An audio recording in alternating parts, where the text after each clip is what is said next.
Penyanyi Iis Dahlia membantah disebut mengintimidasi pihak Ressa Rizky soal Denada setelah bertemu. Sebelumnya, tudingan itu muncul dari pernyataan kuasa hukum Ressa, Ronald Armada baru-baru ini. Ia menganggap Iis Dahlia telah memojokkan kliennya dengan menyebut Ressa jadi penyebab Denada diboikot. Tadi siapa ya? Iis Dahlia? Saya menyebut nama karena itu yang terjadi. Dia memberikan kritisi yang membangun tapi memojokkan Ressa seakan-akan karena Ressa. Akhirnya temannya, Denada, itu gak dapat pekerjaan, ujarnya. Menanggapi hal itu, lewat Instagram miliknya Iis Dahlia membantah mengintimidasi Ressa saat bertemu di acara fashion show. Jadi Mas pengacara, saya mau menjelaskan bahwa hal yang Mas bilang itu sama sekali tidak terjadi. Tidak terjadi dan tidak pernah terucap dari mulut saya bahwa katanya Denada diboikot itu karena Ressa. Ada buktinya, ada Karen Delano, ada si abang which is itu suaminya Sheila yang mengundang Ressa. Silakan boleh ditanyakan ke dia, papar Iis. Lebih lanjut, Iis Dahlia menceritakan kronologi pertemuannya dengan Ressa. Saya mau menjelaskan kronologinya. Saya datang ke acara itu bukan untuk menggereduk, bukan untuk mengintimidasi apalagi meneror Ressa. Saya datang ke acara itu karena ada acaranya Sheila Swakia Fashion Show. Kebetulan ada Ivan Gunawan juga sebagai penyelenggara karena saya berteman baik dengan Sheila Swakia jadi saya punya akses untuk ke belakang panggung. Setelah ketemu Sheila saya ke ballroom di tengah jalan ketemu Ressa.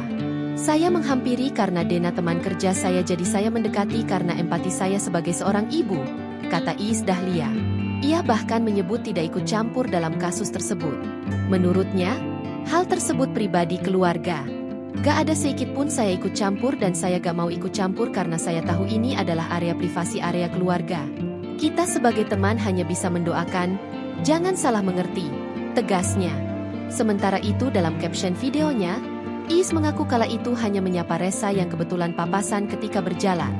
Ia turut mengelus Ressa sambil membayangkan bagaimana perasaannya.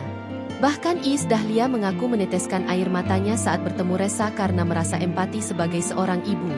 Yang benar itu saya menyapa Ressa ketika papasan karena saya merasa empati sama anak ini. Saya lus karena saya membayangkan andai saya jadi dia pasti rasanya campur aduk. Makanya saya hampiri dia. Saya itu orang yang gak tegaan makanya baru ngelus aja tuh udah nangis. Gak ada kepikiran untuk ikut campur dan bukan type saya urus-urusan orang. Jangan karena saya kerja bareng sama Dena lantas saya dianggap memihak. Saya doakan semoga ada titik temu agar masalah mereka cepat selesai. Saya posting hal ini agar tidak menjadi bola liar sehingga timbul fitnah akan hal yang tidak saya lakukan. Terima kasih. Jelas Iis. Kendati begitu, Iis menegaskan tidak ada pihaknya mengintimidasi Ressa. Kata-kata meneror, mengintimidasi itu sama sekali gak ada, tegasnya. Kata-kata yang katanya meneror, mengintimidasi, terus sama sekali nggak ada. Malah saya membesarkan hatinya. Karena dia sekarang banyak banget pekerjaan di dunia entertain, harus berhadapan dengan kamera dan segala macam. Saya bilang, kamu alhamdulillah sekarang banyak berkah, intinya gitulah. Download Tribun X sekarang. Menghadirkan lokal menjadi Indonesia.